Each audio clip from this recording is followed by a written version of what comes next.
Raha izay no an'ny section ho an'ny ligina lalamanga manokana dia vita ihany koa izany ny taopilalaovana raha tamin'ny ankapobeny dia tsara ny vokatra hanahafa-pony zavarbita rehetra raha ny fanazavana.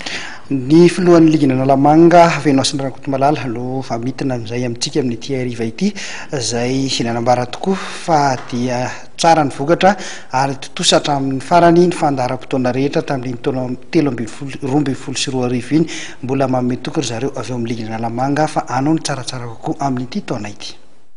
Fandaharan'asa ho an'ny ligina lalamanga tamin'ity teo amin'ny top 14 teo amin'ny junior teo amin'ny vehivavy ary androany moa zany farana ny intersection fantatra androany zany ny solitena lalamanga iadiny fidina tokolaka Madagasikara ny taranja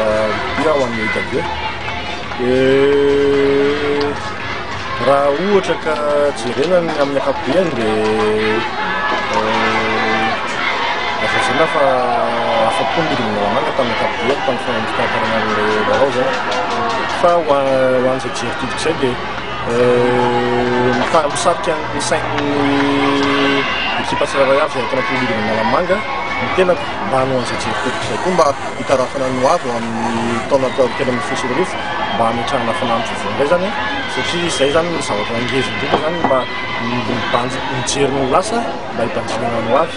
dia mba soa ihany koa an'ireo filaovana sy ny tontolon'ny lipoviry rehetra zany mba hita tampahombiazana tena amin'ny fosy roa arivo ny taona vao izay hoandry io.